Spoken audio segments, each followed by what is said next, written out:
The challenge began as a way to get students out of the classroom and on the ground interacting with patients, getting to know the unique needs of our community. We thought it was a wonderful way to apply what we were learning, take what we were learning in the classroom, and apply it outside to those patients who needed it. When we first started, we posted a graph to track our progress, a document of community service opportunities, and a calendar to keep track of those opportunities. It wasn't much, but we have a small program with only about 60 to 70 students actively participating in the challenge. And then at the beginning of the semester in September, we officially started the Community Service Challenge.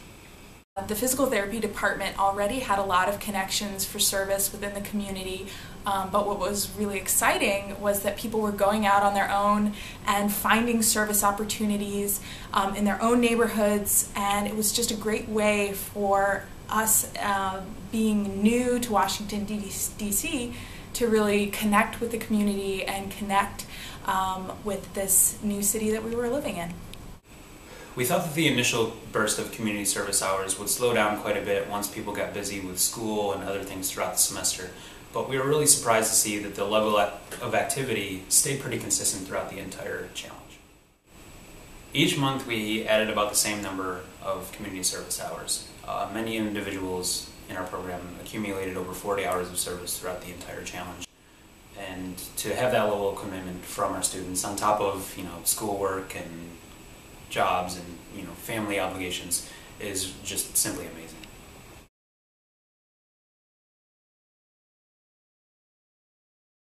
The day that we officially hit 1,000 hours was exciting, but it wasn't really as momentous of an occasion as we thought it would be. We sent out a congratulatory email to everyone who participated and we took a picture, but we realized that it was never really about the 1,000 hours, this number of hours, but rather it was about all the individuals that you met while you were out doing community service and all the lives that you impacted. It was about the child who now has access to a safe, clean, well-lit park because of the work that you did when you were raiding parks. It was about the community member that was living with AIDS and hadn't seen their doctor in over 6 months until you called them and helped them get back into care. It was about the individual that came to this country after having been captured and tortured, that couldn't get health insurance and couldn't get treatment until she found the pro bono clinic that you were working at, until you were able to provide that treatment that helped to reduce her pain and help her participate in the activities that she loved once again. It was about taking our knowledge, our skills, and our abilities to those who are in need.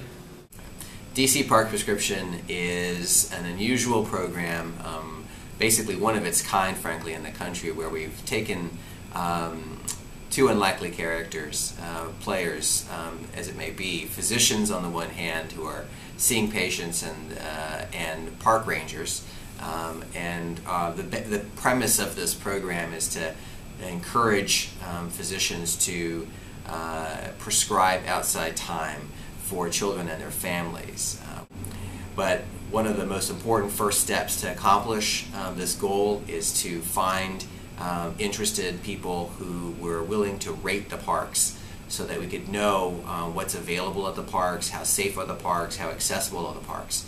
And one of the most important players for us to accomplish this goal were the physical therapy students at George Washington University. And we started our collaboration with the PT students in the fall, beginning of the fall of 2011. And they've been very instrumental in getting out to the parks, physically being there, and using our rating tool to basically give us the information that we need as physicians to then prescribe very concrete prescriptions for our patients and their families to do.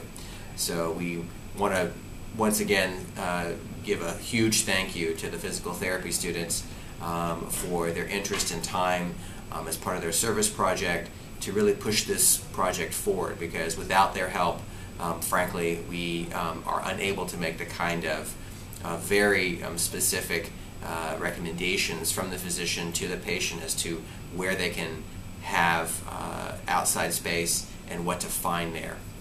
My name is Heather Auld. I supervise other nurse case managers and dietitian at Whitman Walker Health. We've had the pleasure of working with iScope students for the past 2 semesters, and they've done a really important project Basically, we've been trying to track down people that are in danger of falling out of HIV care and hooking them back in. So what they've been doing is they get a list of people who haven't been in to see their doctor in the past 6 months, and then they're reaching out to them to find out, do they want to come back to see the doctor here? Are they in care somewhere else? So far we've had 5 out of 6 sessions of calls. In each session, I'd say students are probably reaching out to about 30 to 40 different people. So we've been trying multiple times to reach each client, and we've gotten about a 10% response rate where we found out either that the person's in care somewhere else or that they're accounted for, or they are returning to care here, etc. Hi, I'm Sister Dee Dee Byrne, and I'm also a physician and the medical director of our pro bono physical therapy clinic that was started in September of 2007. So we had humble beginnings with taking just an empty room and filling it up with awesome physical therapy equipment. We're serving approximately 50 patients to 60 patients every month through the whole year. We can't do it without the great support of GW University, especially the physical therapy students. For the last 5-6 years we've been developing this clinic, and we have really top-notch physical therapists from around the city volunteering for both serving the poor with physical therapy as well as diabetic eye screening. So thank you so much, GW, for all that you've done for us and helping us to help those who don't have much. God bless you.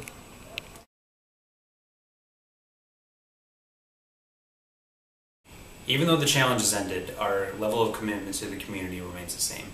Many of the people that participated in the challenge are still doing a lot of the projects that they started during the challenge, even now. For example, Nader is still out raiding parks to be used as part of a database that pediatricians in the DC area will use to prescribe exercise to their patients. Laura and Carrie are working closely with the Pro Bono Clinic to provide cleanup and even some renovations to help provide better care to our patients in the future. Everyone has really kind of found a way to stay involved. I think your effort related to gaining 1,000 hours of community service, and at the recording of this video you're over 600 hours, so congratulations on that, is an incredibly monumental but more importantly meaningful effort to the community you serve, and it has nothing to do with recognition of physical therapy. It's helping our fellow citizens and humans at times of trouble and people who need help. So you are to be congratulated on stepping outside yourselves to help others, and that's really what overall life should be all about.